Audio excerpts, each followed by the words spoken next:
Hello all, ഇന്ന് നമ്മൾ discuss ചെയ്യാൻ പോകുന്ന ടോപ്പിക്ക് കാർഡിയക് സൈക്കിൾ എന്ന് പറയുന്ന ടോപ്പിക്കാണ്. വളരെ ഇമ്പോർട്ടൻ്റ് ആയ ടോപ്പിക്കാണ്.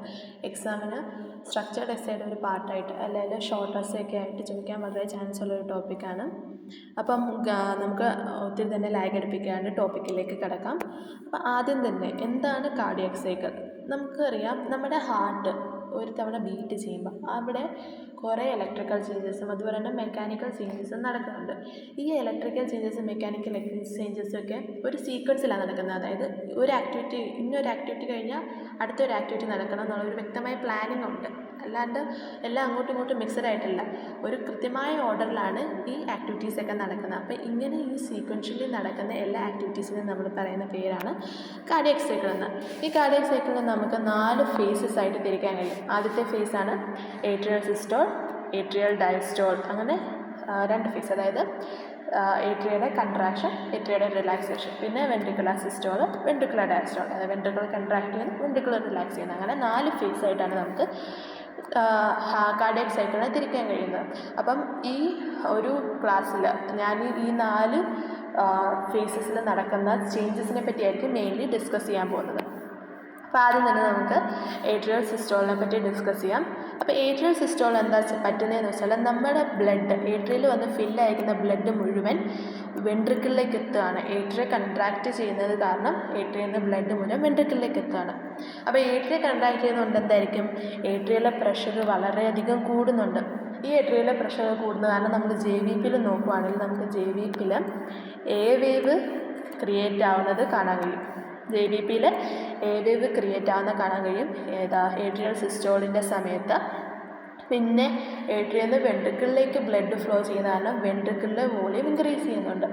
നമ്മളിവിടെ ശ്രദ്ധിക്കേണ്ട ഒരു കാര്യം എന്ന് വെച്ചാൽ, ഇങ്ങനെ ഏട്രിയ കൺട്രാക്റ്റ് ചെയ്യുന്ന കാരണം വെൻട്രിക്കിളിലെ ഫില്ലിംഗ് എന്ന് വെച്ചാൽ ഏകദേശം 20% നടക്കുന്നുള്ളൂ. ബാക്കി 80% നടക്കുന്നത് പാസീവിലായിരിക്കും. അതെങ്ങനെയാണെന്നുള്ളത് വെൻട്രിക്കുലർ കൺട്രാക്ഷൻ്റെ കാര്യം പറയുമ്പോഴും മനസ്സിലാവും, അല്ലെങ്കിൽ ഞാനത് എക്സ്പ്ലെയിൻ ചെയ്യുന്നതായിരിക്കും. ഇപ്പം ഓർത്തിരിക്കുന്നതെന്ന് വെച്ചാൽ 20% ഫില്ലിങ് നടക്കുന്നത് ഈ ഏട്രിയൻ്റെ കൺട്രാക്ഷൻ കാണിക്കും. ബാക്കി 80% നടക്കുന്നത് പാസീവ്ലി ആയിരിക്കും. പിന്നെ ഈ ഫേസ് എൻഡ് ചെയ്യുന്നതെന്ന് വെച്ചാൽ മിട്രൽ വാൽവ് ക്ലോസ് ചെയ്യുന്നതോടുകൂടിയായിരിക്കും.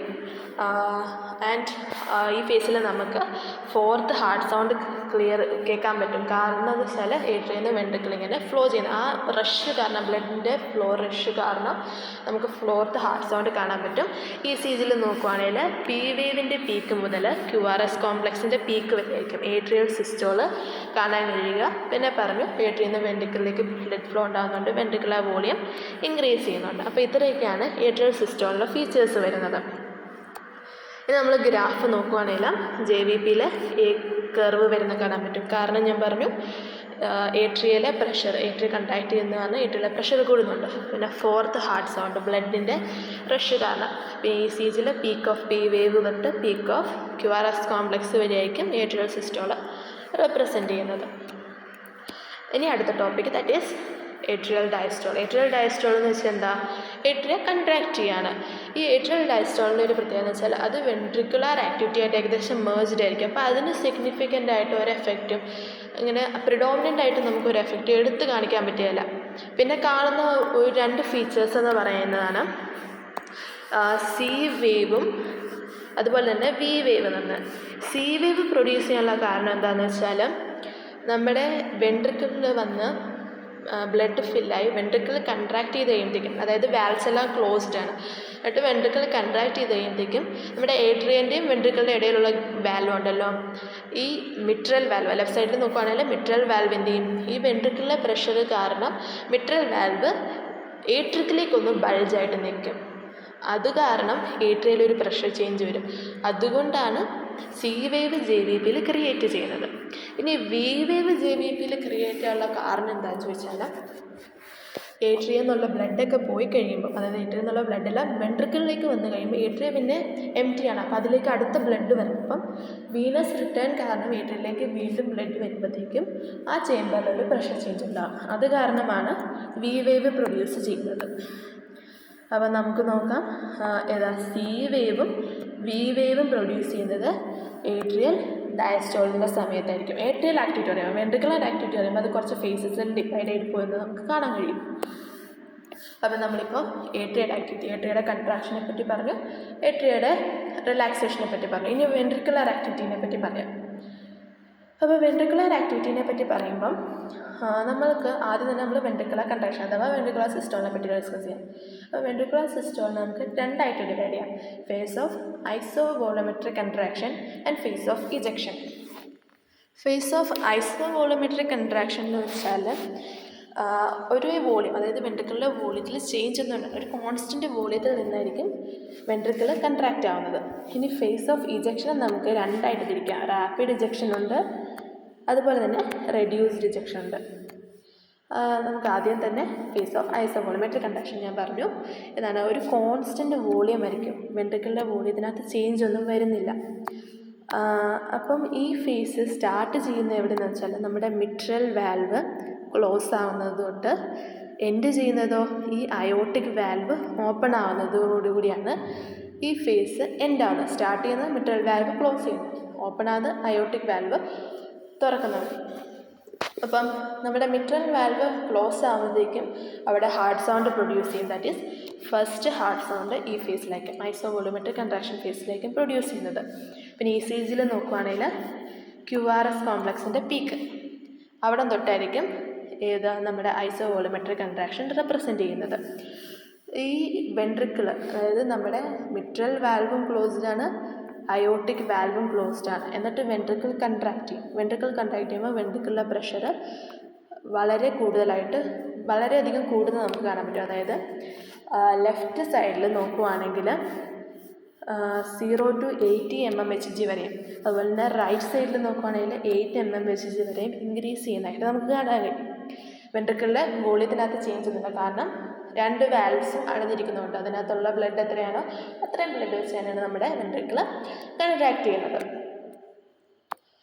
ഇനി ഈ ഫേസ് ഞാൻ പറഞ്ഞു എൻഡ് ചെയ്യുന്നതെന്ന് വെച്ചാൽ നമ്മുടെ സെമിലൂണാർ വാൽവ്സ് ഓപ്പൺ ആകുന്നുണ്ട്. സെമിലൂണാർ വാൽവ്സ് ഓപ്പൺ ആകുന്നതെന്ന് വെച്ചാൽ ventricular pressure exceeds the aortic pressure. അയോട്ടിക്കിൻ്റെ പ്രഷറിനേക്കാളും കൂടുതൽ വെൻട്രിക്കുലാർ പ്രഷർ ആയി കഴിയുമ്പോഴേക്കും നമ്മുടെ സെമിലൂണാർ വാൽവ്സ് ഓപ്പൺ ആവുകയും അതോടുകൂടി ഐസോവോളോമെട്രിക് കൺട്രാക്ഷൻ എന്നുള്ള ഫേസ് എൻഡ് ആവുകയാണ് ചെയ്യുന്നത്.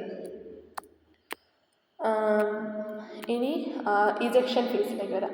അപ്പോൾ ഇജക്ഷൻ ഫേസ് ഞാൻ പറഞ്ഞു രണ്ടായിട്ട് തിരിക്കാം. റാപ്പിഡ് ഇജക്ഷൻ ഉണ്ട്, റെഡ്യൂസ്ഡ് ഇജക്ഷൻ ഉണ്ട്. ഇജക്ഷൻ ഫേസ് എപ്പോഴാണ് തുടക്കുന്നത്? നമ്മുടെ വെൻട്രിക്കിളിലെ പ്രഷർ അയോട്ടയിലെ പ്രഷറിനേക്കാളും കൂടുതലായി കഴിയുമ്പോഴാണ്. അപ്പോൾ എന്ത് ചെയ്യും? അയോട്ടിക് വാൽവ് തുറക്കും. ഈ അയോട്ടിക് വാൽവ് തുറക്കുമ്പോഴാണ് നമ്മുടെ ഇജക്ഷൻ ഫേസ് സ്റ്റാർട്ട് ചെയ്യുന്നത്. അപ്പം ഈ ഇജക്ഷൻ ഞാൻ പറഞ്ഞു രണ്ട് ഫേസ് ഉണ്ട്, റാപ്പിഡ് ഉണ്ട്, റെഡ്യൂസ്ഡ് ഉണ്ട്. അപ്പോൾ റാപ്പിഡ് ഇജക്ഷൻ ഫേസ് എന്ന് പറഞ്ഞു. അപ്പോൾ റാപ്പിഡ് ഇജക്ഷൻ ഫേസിൽ എന്തെന്ന് വെച്ചാൽ നമ്മുടെ വെൻട്രിക്കിൾ നേരത്തെ ഫിൽഡ് ആയിട്ടുള്ള ചേമ്പർ, ഹൈ പ്രഷർ ചേമ്പറായിട്ട് നിൽക്കുകയാണ്. അതിനകത്ത് ബ്ലഡ് ഫില്ലായി നിന്നിട്ട് വോളിയത്തിലൊരു ചേഞ്ചും ഇല്ലാണ്ട് മിട്രൽ വാൽവും അയോട്ടിക് വാൽവും ക്ലോസ്ഡ് ആയിട്ട് നിൽക്കുന്നത് അത് കൺട്രാക്ട് ചെയ്യണം. അപ്പോൾ അത് ഹൈ പ്രഷറായിട്ട് നിൽക്കുക. അപ്പോൾ അങ്ങനെ ഹൈ പ്രഷറായിട്ട് നിൽക്കുന്നിടത്ത് നമ്മുടെ അയോട്ടിക് വാൽവ് തുറന്നാൽ എന്ത് പറ്റും?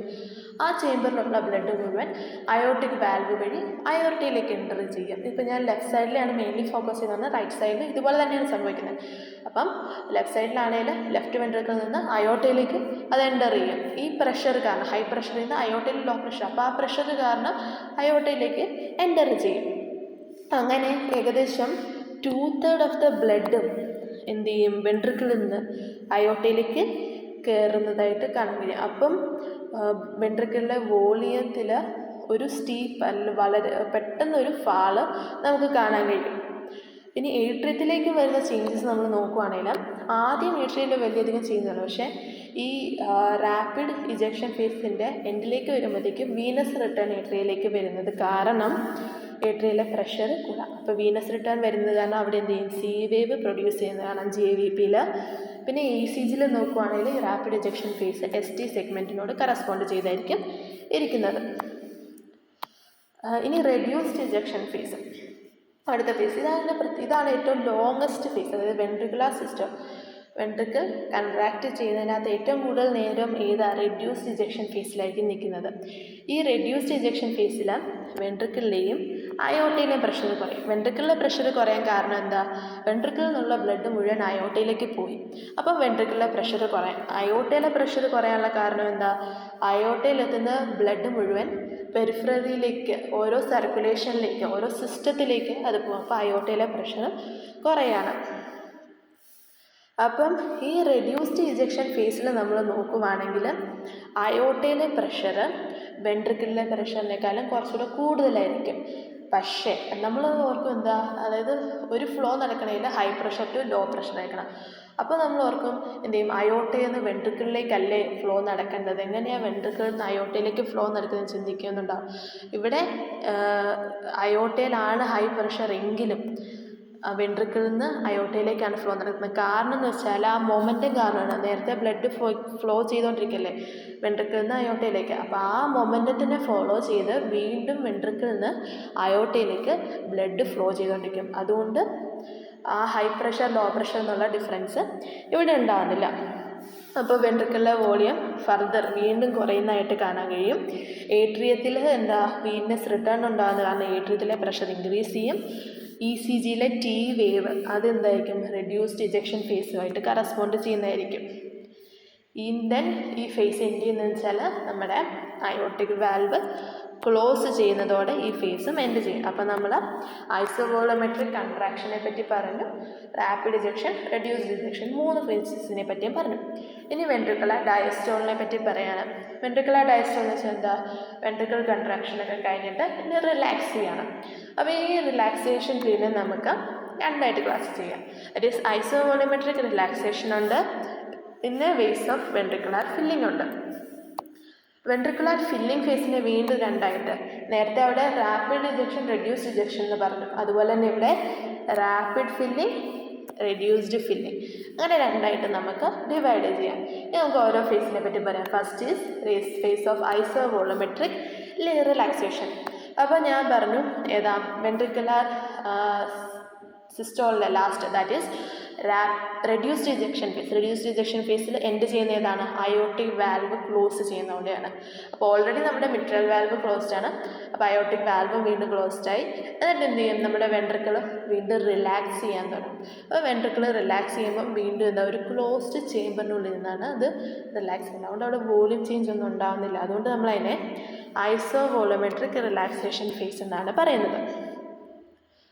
പിന്നെ നോക്കുവാണെങ്കിൽ സെക്കൻഡ് ഹാർട്ട് സൗണ്ട്, അതായത് നമ്മുടെ അയോർട്ടിക് വാൽവ് ക്ലോസ് ആകുന്നത് കൊണ്ട് തന്നെ സെക്കൻഡ് ഹാർട്ട് സൗണ്ട് പ്രൊഡ്യൂസ് ചെയ്യുന്നതായിട്ട് കാണാൻ പറ്റും. പിന്നെ ഈ അയോർട്ടിക് വാൽവ് ക്ലോസ് ചെയ്യുന്ന കാരണം നമ്മൾ കർവ് എടുത്ത് നോക്കുവാണെങ്കിൽ ഒരു ക്യാരക്ടറിസ്റ്റിക് ആയിട്ടുള്ള നോച്ച് ക്രിയേറ്റ് ചെയ്യുന്നത് നമുക്ക് കാണാൻ പറ്റും. എന്താ, ഇവിടെ നോക്കുവാണെങ്കിൽ അയോർട്ടിക് വാൽവ് ക്ലോസ് ചെയ്യുന്ന ഒരു ക്യാരക്ടറിസ്റ്റിക് നോച്ച് ക്രിയേറ്റ് ചെയ്യുന്നത് കാണാൻ പറ്റും. എവിടെയാണ്, ഐസോവോളമെട്രിക് റിലാക്സേഷൻ പീരീഡിലാണ് നമുക്കിതൊക്കെ കാണാൻ കഴിയുന്നത്. പിന്നെ വെൻട്രിക്കിൾ റിലാക്സ് ചെയ്യണം. അപ്പോൾ വെൻട്രിക്കിൾ മസിൽസ് കൺട്രാക്റ്റ് ആയി നിൽക്കുന്ന വെൻട്രിക്കുലർ മസിൽ റിലാക്സ് ചെയ്യുന്ന കാരണം വെൻട്രിക്കിളിലെ പ്രഷർ കുറയുന്നുണ്ട്. പിന്നെ അയോട്ടയിലേക്ക് ബ്ലഡിൻ്റെ ഫ്ലോ നടക്കുന്നില്ല, കാരണം വാൽവ് ക്ലോസ്ഡ് ആണ്. പിന്നെ ഇത് അവസാനിപ്പിക്കുന്നതെന്ന് വെച്ചാൽ നമ്മുടെ മിട്രൽ വാൽവ്, അതായത് ഏട്രിയനെയും വെൻട്രിക്കിളിനെയും തമ്മിൽ കണക്ട് ചെയ്യുന്ന മിട്രൽ വാൽവ് ഓപ്പൺ ആകുന്നതോടുകൂടി ഈ ഐസോമെട്രിക് റിലാക്സേഷൻ പീരീഡ് എൻഡ് ചെയ്യുകയാണ് ചെയ്യുന്നത്. ഇനി ലാസ്റ്റാണ് അടുത്ത ഫേസ്, അതാണ് ഫേസ് ഓഫ് റാപ്പിഡ് ഫില്ലിംഗ് എന്ന് പറയുന്നത്.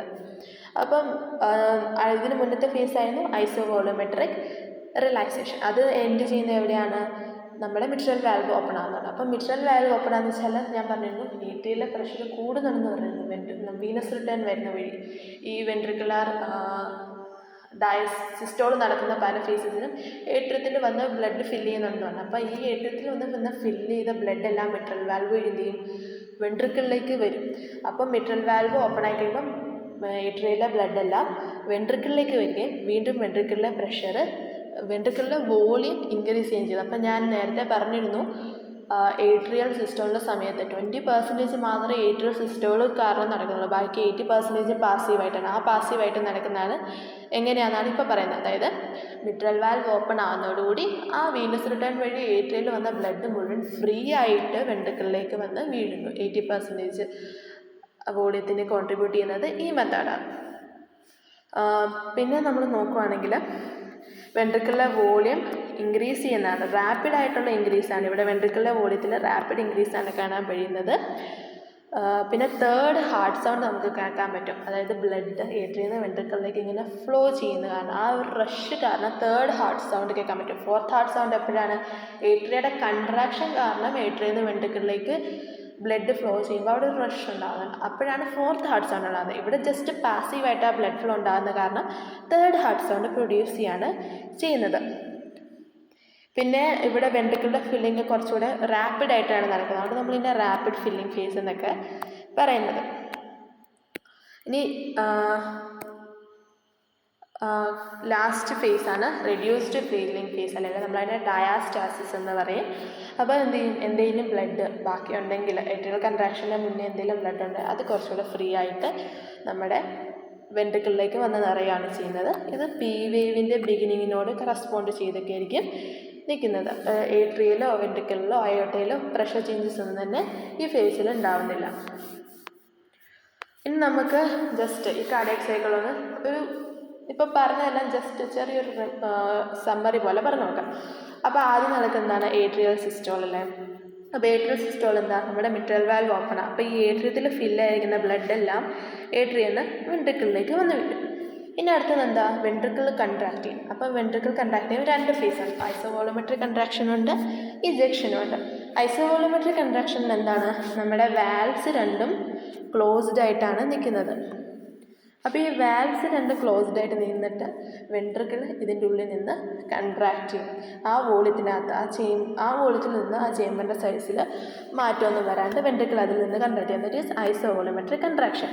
ഇനി ഇജക്ഷനിൽ എന്ത് പറ്റും? നമ്മുടെ വാൽവ്സ് അല്ല, valve that is aortic valve open ആവും. അപ്പോൾ ഇനി ഈ വെൻട്രിക്കിളിനകത്ത് ഫില്ല് ചെയ്യുന്ന ബ്ലഡ് എല്ലാം വെൻട്രിക്കിളിൻ്റെ ഉള്ളിൽ നിന്ന് അയോട്ടയിലേക്ക് പോകുന്നതായിട്ട് കാണാൻ കഴിയും. ഇനി അടുത്തതാണ് വെൻട്രിക്കിളിൻ്റെ റിലാക്സേഷൻ. രണ്ട് ഫേസ് ഉണ്ട്, ഐസോവോളോമെട്രി റിലാക്സേഷൻ ഉണ്ട്, ഫില്ലിംഗ് ഫേസ് ഉണ്ട്. ഐസോവോളോമെട്രി റിലാക്സേഷൻ എത്തണ്ട, എഗെയിൻ അയോട്ടിക് വാൽവും മിട്രൽ വാൽവും ക്ലോസ്ഡ് ആയിട്ട് നിൽക്കുന്നു, നമ്മുടെ വെൻട്രിക്കിൾ റിലാക്സ് ചെയ്യുകയാണ് ചെയ്യുന്നത്. ഫില്ലിംഗ് ഫേസിൽ നമ്മുടെ മിട്രൽ വാൽവ് എന്ത് ചെയ്യുന്നു? ഓപ്പൺ ആവുകയും ഈ ഏട്രിയയിൽ നിന്നുള്ള ബ്ലഡ് എല്ലാം വെൻട്രിക്കിളിൽ വന്ന് ഫില്ലാവുകയും ചെയ്യുന്നു. ഇതാണ് ഏകദേശം കാർഡിയാക് സൈക്കിളിൻ്റെ സമ്മറി പോലെ പറയാനുള്ളത്. പിന്നെ നമുക്ക് ഒരു വൺ വേർഡൊക്കെ പോലെ എക്സ്പെക്റ്റ് ചെയ്യാൻ പറ്റുന്ന ചോദ്യമാണ് ഇതിൻ്റെ ഓരോന്നിൻ്റെയൊക്കെ ഡ്യൂറേഷൻ. അപ്പോൾ ഒരു കാർഡിയാക് സൈക്കിളിൻ്റെ ഡ്യൂറേഷൻ എന്ന് പറഞ്ഞാൽ എത്രയാണ്? ഒരു 0.8 സെക്കൻഡാണ് ഒരു കാർഡിയാക് സൈക്കിൾ. അതായത് ഒരു പ്രാവശ്യം atrial contraction, atrial relaxation, ventricular contraction, ventricular relaxation ഇത്ര നടക്കാൻ ഏകദേശം 0.8 സെക്കൻഡാണ് എടുക്കുക. അതിൽ 0.1 സെക്കൻഡാണ് ഏട്രിയൽ സിസ്റ്റോൾ. അതായത് ഏട്രിയൽ കൺട്രാക്ട് ചെയ്യാൻ എടുക്കുന്ന സമയം എന്ന് വെച്ചാൽ 0.1 സെക്കൻഡാണ്. ഏട്രിയൽ റിലാക്സേഷൻ, അതായത് ഏട്രിയൽ ഡയസ്റ്റോളിൻ്റെ ടൈം എന്ന് വെച്ചാൽ വെൻട്രിക്കുലർ ആക്ടിവിറ്റി ആയിട്ട് ഏകദേശം മെർജ് ചെയ്തിരിക്കും. ഇത് നോക്കുവാണെങ്കിൽ ഏകദേശം 0.7 സെക്കൻഡ്സ് നമുക്ക് നോക്കുവാണെങ്കിൽ ഏട്രിയൽ ഡയസ്റ്റോളിനുണ്ടെന്ന് പറയാൻ പറ്റും. ഇനി വെൻട്രിക്കുലർ സിസ്റ്റോൾ നോക്കുവാണെങ്കിൽ 0.3 സെക്കൻഡ്സ് ആയിരിക്കും വെൻട്രിക്കുലർ സിസ്റ്റോളിൻ്റെ ഡ്യൂറേഷൻ വരുന്നത്. വെൻട്രിക്കുലർ ഡയസ്റ്റോൾ ആണെങ്കിൽ ഏകദേശം 0.4 സെക്കൻഡ്സ് ആയിരിക്കും വരുന്നത്. അപ്പോൾ ഇത്രയാണ് ടോട്ടൽ ഡ്യൂറേഷൻ. അപ്പം 0.8 സെക്കൻഡ് ആയിരിക്കും ഒരു കാർഡിയാക് സൈക്കിളിൻ്റെ ഡ്യൂറേഷൻ വരുന്നത്. അപ്പം ഇത്രയൊക്കെയാണ് ഒരു കാർഡിയാക് സൈക്കിൾ എന്നതിനെ പറ്റി പറയാനുള്ളത്. ഹോപ്പ് എല്ലാവർക്കും എന്തെങ്കിലുമൊക്കെ മനസ്സിലായെന്ന് വിശ്വസിക്കുന്നു. Thank you.